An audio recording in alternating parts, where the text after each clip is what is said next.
ഈ തദ്ദേശ സ്വയംഭരണ സ്ഥാപനങ്ങളുടെ തെരഞ്ഞെടുപ്പിൽ ശബരിമല പ്രധാന വിഷയമായി മാറിയിട്ടുണ്ടല്ലോ.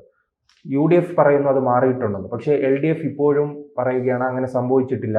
പലയിടങ്ങളിലും ഹൈന്ദവർക്ക് സ്വാധീനമുള്ള വിശ്വാസികൾ തിങ്ങിപ്പാർക്കുന്ന പലയിടങ്ങളിലും തങ്ങൾക്ക് വിജയമുണ്ടായതാണ് LDF പറയുന്നത്. ഈ LDF പ്രത്യേകിച്ചും CPM-ന്റെ ഒരു രീതി എന്ന് പറയുന്നത് തെരഞ്ഞെടുപ്പ് കഴിഞ്ഞ് കഴിഞ്ഞാൽ അവർ സ്വാഭാവികമായിട്ടും അതിനെ വളരെ വലിയ രീതിയിൽ വിശകലനം ചെയ്യും. മറ്റേത് രാഷ്ട്രീയ പാർട്ടി ചെയ്യുന്നതിനേക്കാളേറെ ഇഴകേറി പരിശോധിച്ച് പിന്നെ അതിന് വേണ്ട പരിഹാരം ചെയ്യുന്ന ഒരു പാർട്ടിയാണ് CPM. അത് അവരുടെ ഒരു പ്രത്യേകതയാണ്, തുടക്കകാലം മുതലുള്ള ഒരു പ്രത്യേകതയാണ്. ഇപ്പോൾ പക്ഷേ അതിനു മുമ്പ് അവർ ഇനിഷ്യലി ഒരു പിന്നെ കണക്കെടുപ്പ് നടത്തും. കഴിഞ്ഞ ദിവസം സെക്രട്ടേറിയറ്റ് ചേർന്നിട്ട് പിന്നെ അവരൊരു ഈ ആദ്യത്തെ കണക്കെടുപ്പിലാണ് പറഞ്ഞത് ഞങ്ങൾക്ക് വലിയ കോട്ടം സംഭവിച്ചിട്ടില്ല. MV ഗോവിന്ദൻ പറഞ്ഞ ഞങ്ങളുടെ അടിത്തറ ശക്തമാണ്, പിന്നെ UDF അല്ലാതെ അങ്ങനെ അർമാദിക്കേണ്ട കാര്യമില്ല അദ്ദേഹം പറഞ്ഞത് ഈ പ്രാഥമികമായ അവരുടെ ഒരു കണക്കെടുത്തിട്ടാണ് അവർ പറയുന്നത്. പക്ഷേ പിന്നെ ഗ്രൗണ്ടിൽ നമ്മൾ പരിശോധിച്ച് കഴിഞ്ഞാൽ സ്വാഭാവികമായിട്ടും ഈ ശബരിമല ഒരു വിഷയമായിട്ടുണ്ട് എന്ന് വേണം മനസ്സിലാക്കുക, മലപ്പുറം ഒഴികെയുള്ള ജില്ലകളിൽ. അപ്പോൾ അത് എന്തുകൊണ്ടെന്ന് ചോദിച്ചു കഴിഞ്ഞാൽ ഒരുപാട് ഫാക്ടേഴ്സ് അതിൻ്റെ പിന്നിലുണ്ട്. ഒന്നെന്ന് പറയുന്നത് ശബരിമലയെ CPM സ്ഥിരമായി ടാർഗറ്റ് ചെയ്യുന്നു എന്നുള്ള ഒരു പരാതി ഭൂരിഭാഗം ഹിന്ദുക്കളിലുണ്ട്. അതായത് യുവതീ പ്രവേശനം മുതൽ പിന്നെ CPM നടത്തുന്ന ഒരു കടന്നുകയറ്റം, ശബരിമലയിൽ നടത്തുന്ന ഒരു കടന്നുകയറ്റം, അന്നും ഈ പറഞ്ഞതുപോലെ വിശ്വാസികൾ അതിനെ ശക്തമായിട്ട് എതിർത്തിരുന്നു. പിന്നെ അവർക്ക് തെരുവിലിറങ്ങേണ്ടി വന്നു, നന്നായിട്ട് പ്രതികരിച്ചു.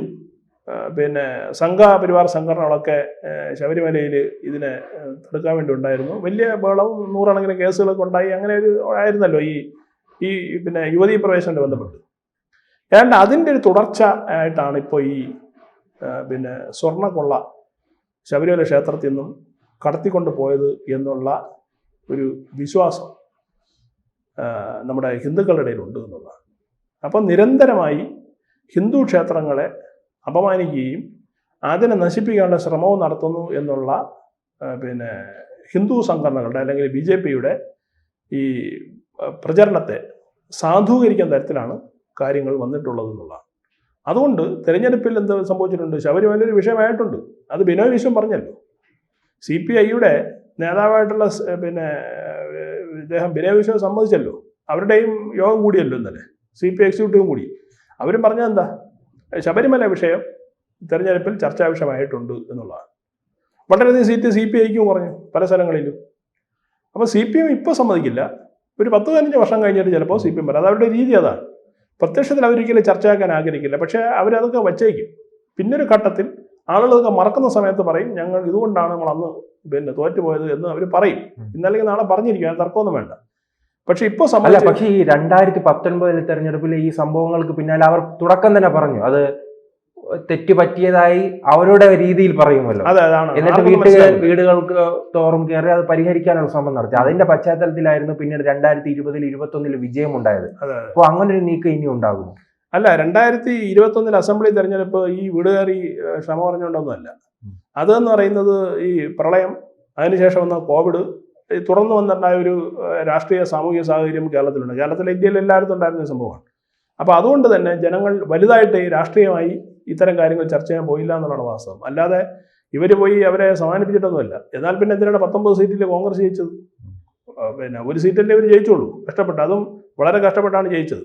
അല്ല, ആ പരാജയത്തിന് ശേഷമായിരുന്നല്ലോ ഈ വീട് കയറി പ്രചരണം. ആണ് അതിൻ്റെ ഒരു തിരിച്ചറിവിട്ട്. അത് പക്ഷേ പ്രത്യക്ഷം സംഭവിച്ചില്ല, മറിച്ച് എന്ത് ചെയ്തു, അതെവിടെ? 18 ജില്ലകളിൽ മാത്രമേ ഉള്ളൂ, വേറെ എല്ലായിടത്തും പോയില്ല. 18 ജില്ലയിൽ മാത്രമാണ് അവർ കേന്ദ്രീകരിച്ചത്. പക്ഷേ ആ പ്രചരണം CPM-ന് ഗുണം ചെയ്തില്ല എന്നാണ് ഞാൻ പറയുന്നത്. കാരണം 18 മാത്രമല്ല കേരളത്തിലുള്ളത്. കേരളത്തിലെ എല്ലാ സ്ഥലത്തും അവർക്ക് വലിയ രീതിയിൽ വോട്ട് കിട്ടി. പിന്നെ ധാരാളം സീറ്റ് അവർക്ക് 99 സീറ്റിൽ അവർ ജയിക്കാൻ കഴിഞ്ഞുവെങ്കിൽ അത് ഈ പറഞ്ഞ കേവലം ശബരിമലയുടെ ഈ മാപ്പ് പറഞ്ഞുകൊണ്ട് മാത്രമല്ല. അല്ലാതെ അന്നുണ്ടായിരുന്ന ഞാൻ നേരത്തെ പറഞ്ഞ രാഷ്ട്രീയ സാമൂഹിക സാഹചര്യം കൊണ്ടാണ് ഒരു തുടർഭരണം, പിണറായി പോലും പ്രതീക്ഷിക്കാത്ത രീതിയിലുള്ള ഒരു തുടർഭരണം അവർക്ക് കിട്ടുന്നതെന്ന് പറയും. പക്ഷേ ഇപ്പോൾ അതല്ല സാഹചര്യം. ഇപ്പോൾ പ്രത്യേകിച്ച് മറ്റ് ഈ പ്രകൃതി ദുരന്തങ്ങളോ മറ്റ് വിഷയങ്ങളോ ഒന്നുമില്ല. വലിയ തോതിൽ കഴിഞ്ഞ 2-3 മാസമായിട്ട് ശബരിമല കേസാണ് ചർച്ച ചെയ്യുന്നത്. ഇവരുടെ ഒരു ജില്ലാ കമ്മിറ്റി അംഗം ജയിലിൽ കിടപ്പുണ്ട്, വേറൊരു നേതാവും ജയിലിൽ കിടപ്പുണ്ട്. ഇനി കടാമ്പള്ളിയിലേക്ക് അന്വേഷണം വരുന്നു എന്ന് കേൾക്കുന്നു. കഴിഞ്ഞ ദിവസം രമേശ് ചെന്നിത്തല പറഞ്ഞത് 500 കോടിയിലെ അന്താരാഷ്ട്ര കൊള്ളയുടെ ഭാഗമായിട്ടുള്ളതാണ് എന്ന് പറയുന്നുണ്ട്.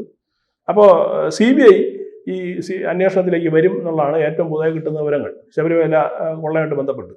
കാരണം അതിനുള്ള ആപ്ലിക്കേഷൻസ് പിന്നെ ഹൈക്കോടതിയിൽ എത്തിയിട്ടുണ്ട്. CBI അന്വേഷണം ആവശ്യപ്പെട്ടിട്ടുണ്ട്. അത് നേരത്തെ തന്നെ രാജീവ് ചന്ദ്രശേഖർ കൊടുത്തിട്ടുണ്ട്.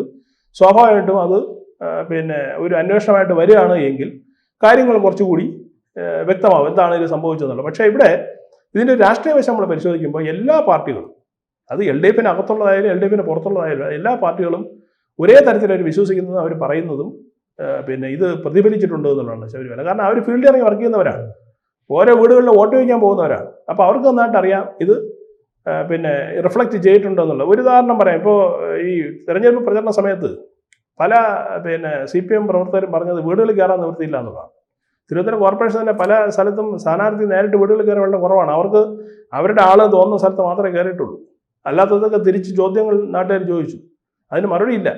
അപ്പോൾ കേവലം നോട്ടീസ് കൊടുത്ത് മാത്രമാണ് അവർ പ്രകടനം നടത്തിയത്. അപ്പോൾ ഇതൊക്കെ വലിയൊരു പിന്നെ വിഷയമായി ജനം ഏറ്റെടുത്തിട്ടുണ്ട് എന്നുള്ളതാണ് പ്രധാനം.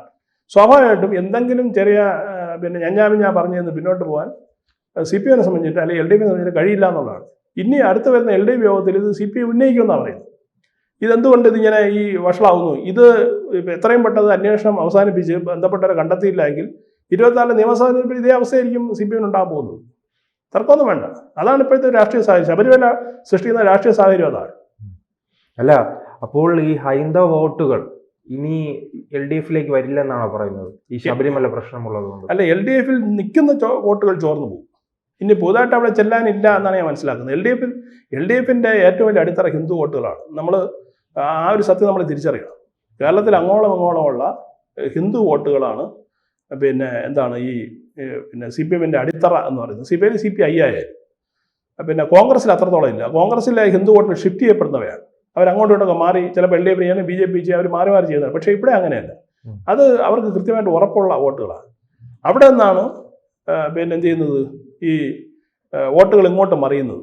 BJPയിൽ കഴിഞ്ഞ ദിവസം നമ്മളൊരു വാർത്ത കണ്ടല്ലോ, 20 വർഷം ബ്രാഞ്ച് സെക്രട്ടറി ആയിരുന്ന പഞ്ചായത്ത് പ്രസിഡന്റ് ആയിരുന്ന ഒരു പിന്നെ CPM നേതാവ് BJPയിലേക്ക് ചേർന്നു.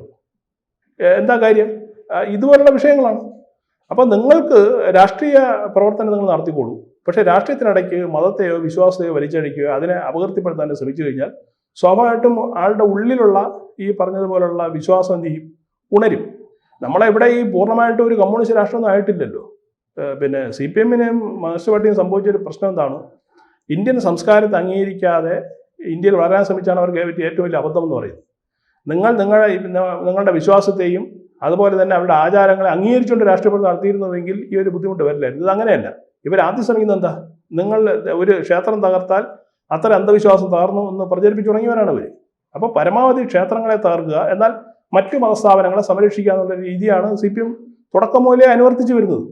അതിൻ്റെ ഒരു ഒടുക്കമാണ് ഇപ്പോൾ നമ്മൾ ശബരിമല കണ്ട ഈ സ്വർണ്ണ മോഷണം എന്ന് പറയുന്നത്. മുതലടിച്ചുകൊണ്ട് പോവുക. പണ്ട് മോളന്മാർക്ക് നമ്മുടെ നാട്ടിൽ നിന്ന് ഈ ക്ഷേത്രങ്ങൾ ഉള്ളടിച്ച് കൊണ്ടുപോകില്ല. അതുകൊണ്ട് അതേ തരത്തിൽ പിന്നെ മുഗൾ രാജാക്കന്മാരെക്കാളും ഗതികേടിലായി മാറി നമ്മുടെ CPMലെ രാജാക്കന്മാർ. അതാണ് ഇതിൻ്റെ ഒരു പ്രധാനപ്പെട്ട വിഷയം. അപ്പോൾ സ്വാഭാവികമായിട്ടും അത് രാഷ്ട്രീയത്തിൽ പ്രത്യേകിച്ച് തദ്ദേശ തെരഞ്ഞെടുപ്പിൽ നന്നായിട്ടത് പ്രതിഫലിച്ചിട്ടുണ്ട്. ഇത് സ്വാഭാവികമായിട്ട് ഇങ്ങനെ തുടർന്നു കഴിഞ്ഞാൽ അത് നിയമസഭാ തെരഞ്ഞെടുപ്പിൽ റിഫ്ലക്റ്റ് ചെയ്യും എന്നാണ് ഞാൻ കരുതുന്നത്. കൂടുതൽ വാർത്തകളും വിശേഷങ്ങളും നിങ്ങളിലേക്ക് എത്താൻ ABC മലയാളം സബ്സ്ക്രൈബ് ചെയ്യുക, ബെൽ ബട്ടണും അമർത്തുക.